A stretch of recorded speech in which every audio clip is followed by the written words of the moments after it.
दोस्तों, आज मैं आपको जो है वो एक जड़ी बूटी का ज्ञान कराने जा रहा हूँ जिसका नाम है ज्योतिषमती, या इसको हम मालकंगनी भी कहते हैं। इंग्लिश में इसे स्टाफ वाइन कहते हैं तथा इसका वैज्ञानिक नाम जो है वो सेलिस ट्रेसी है। इसमें जो है रेजिन, सिलास्ट्रिन, पेनिकुलेटिन तथा टैनिन आदि जो तत्व जो हैं वो पाए जाते हैं। तो ये जो लता है, इसके जो पत्ते का आकार है वो लगभग एक पीपल के पत्ते की तरह ही होता है, जो गहरा हरा रंग लिए होता है। और ये जो है वो एक चट्टान की दरार से जो है वो हमारे आंगन के कोने में जो है वो उगी हुई है। तो इस तरह से जो है वो इस लता की जो है वो 5-7 जो लताएं हैं यहाँ से इसके मूल से जो है वो निकली हुई हैं, और ये जो है वो हमारी रेलिंग के सहारे जो है वो चढ़ी हुई है। तो अब इसके गुणों के बारे में मैं बताना चाहता हूँ। ये जो है वो इसके ये बीज हैं, ये जो फल है, मतलब इसमें जो है वो 6 जो पार्ट हैं वो निकलते हैं, और इनसे ही जो ये पौधा जो है वो अप्रैल मई के महीने में जो है वो उगता है। तो इसकी लता में जो है वो अप्रैल मई जून तक जो है वो जगह जगह को देख करके जो है जहाँ जहाँ का जैसा बदन है वैसे उसके अनुसार जो है वो फूल आने शुरू होते हैं, जो हल्के पीले रंग के होते हैं। और इसमें जो है वो जून जुलाई तक फिर जो फल हैं वो आने लग जाते हैं, और नवंबर दिसंबर तक ये पककर तैयार हो जाते हैं, जो पीले रंग के होते हैं। तो इसके जो फल हैं वो इस तरह के होते हैं। ये इनका बाहरी जो छिलका होता है, कवच, ये पीले रंग का होता है। तो फिर उसमें से हम ये इस प्रकार के बीज निकालते हैं, और ये जो है वो इसका ये तेल है जो काफ़ी गुणकारी है। ये जो है वो जमकर जो है वो घना हो चुका है। तो क्योंकि आजकल जो तापमान है वो 5-7 डिग्री तक जो है वो गिर चुका है, तो ये है इसका तेल।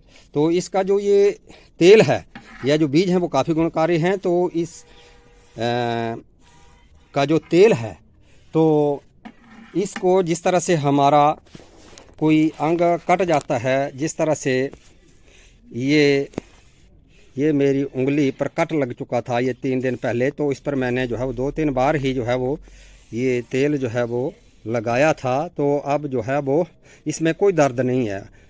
जैसे ही मैंने इसको लगाया तुरंत जो है वो दर्द उसी टाइम जो है वो बंद हो गई। तो इस तरह से ये जख्मों को भी भरने में जो है वो सक्षम है या काफ़ी लाभकारी है। तो इसके अतिरिक्त यदि व्यक्ति को कोई गुम चोट भी लग जाए या मांस फट जाए, तो इस अवस्था में भी जो है वो यह काफ़ी लाभकारी है। तो इसके बीजों को जो है वो हम पीस करके सरसों के तेल में मिला करके इसको थोड़ी देर उबालें, और इसको छान करके हम तेल निकाल सकते हैं, क्योंकि थोड़े बीज से जो है वो तेल नहीं निकलता है। तो ये 6-7 किलो जो है बीज हमारे पास होने चाहिए, तभी हम इस प्रकार का जो तेल है ये मेरे पास मैंने ये तैयार किया हुआ है, ये तभी उनसे निकला हुआ है। तो जो चोटग्रस्त भाग पर इसके तेल की जो है वो हम हल्के हल्के मालिश करें। उसमें हम जो है वो एक और चीज़, जिस तरह से ये भीमसेनी कपूर है, इसको खाने के लिए प्रयोग करते हैं, तो इसको भी पीस कर आप मिला सकते हैं। इसमें सौंठ का चूर्ण भी मिला सकते हैं या बच का चूर्ण, फिर और स्ट्रॉन्ग जो है ये नुस्खा बन जाएगा, और दर्द पर जो है वो बहुत असरकारक होगा। तो इसके अतिरिक्त जो है हम इसे खाज खुजली पर भी लगा सकते हैं, जिससे हमारी खाज खुजली जो है वो तुरंत दूर हो जाती है। यदि शरीर पर किसी भी प्रकार के फोड़े फुंसियाँ हों, तो उन फोड़े फुंसियों पर आप 5-7 दिन ही इसको जो है वो आप लगाएं, तुरंत उनमें जो है वो फ़ायदा पहुंचेगा। यदि किसी को बवासीर हो गई हो, जिसमें मस्से भी आ गए हों, तो इस अवस्था में इसका जो ये तेल है, इस तेल को आप लगातार 5-7 दिन जो है वो लगाएं, तो इस तेल में हो सके तो आप फिटकरी का जो चूर्ण है, यदि हो सके तो फुल फिटकरी बना लें, यदि अदरवाइज़ वैसे भी बाह्य प्रयोग के लिए तो आप वैसे भी फिटकरी पीस कर जो है वो इसमें मिला सकते हैं और आप उस पर लगाएं। यदि हो सके तो नीम के पत्तों का चूर्ण भी उसमें मिला लें, तो निश्चय ही आपके जो मस्से आदि हैं वो दूर हो जाएंगे। यदि किसी को कीलें आदि भी हों, यदि कोई शरीर के ऊपर कोई मस्सा आदि जो है वो हो जाए, तो उस मस्से को भी दूर करने में यह काफ़ी लाभकारी है। इसके अतिरिक्त या गठिया रोग में, या जिस तरह से वायु की वजह से व्यक्ति के शरीर में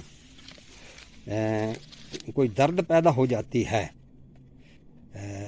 तो इस अवस्था में भी इसकी या इसके तेल की जो मालिश है वो लगातार दिन में 2-3 बार जो है वो 7-8 दिन तक की जाए, तो आपको जो है वो उस पीड़ा से जो है वो तुरंत लाभ मिलेगा।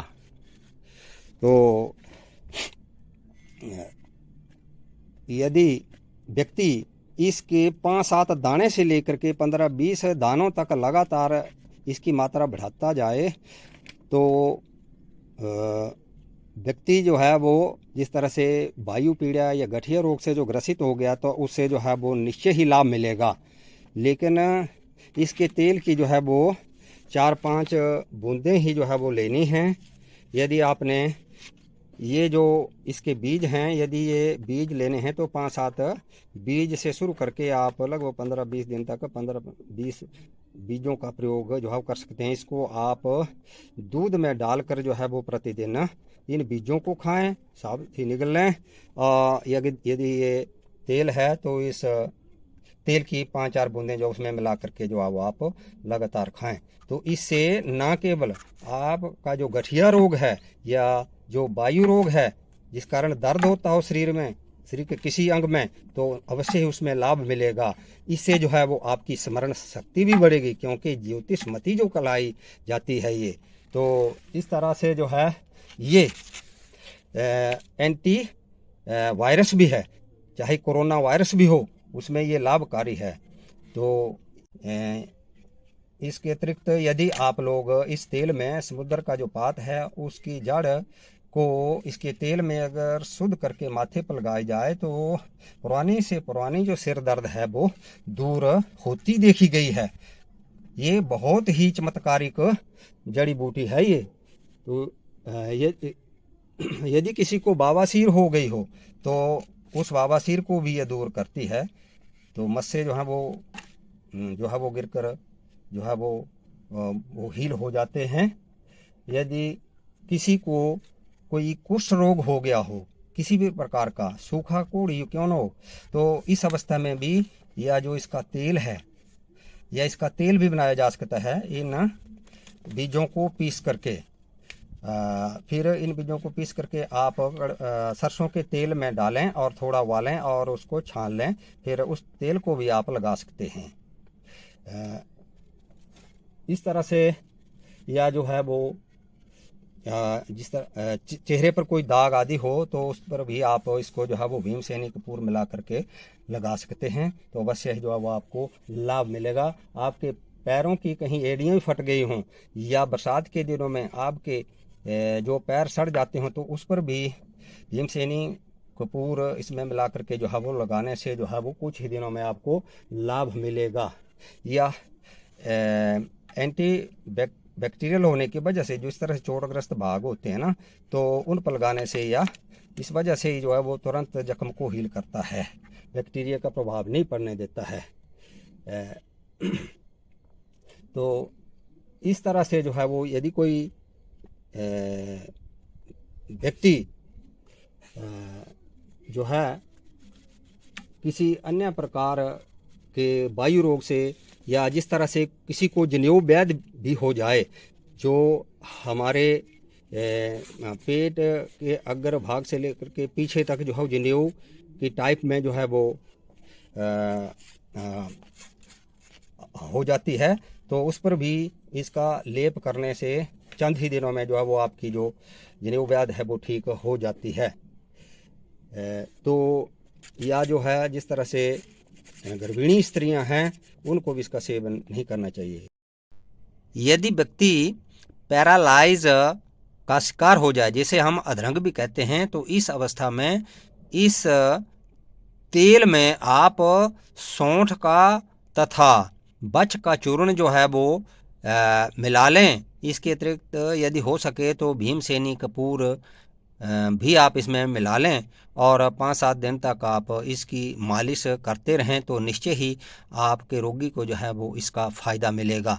यदि आप इसके तेल की कुछ बूंदें जो है वो आप दूध में डालकर रोगी को पिलाना चाहते हैं तो आप उसमें जो है बूरा चीनी या गुड़ का जो है वो इस्तेमाल करके पिला सकते हैं, क्योंकि या पीने में जो है या खाने में जो है वो कड़वी होती है। मेरा चैनल जो है उसको जो है वो आप अवश्य ही लाइक शेयर तथा सब्सक्राइब करें।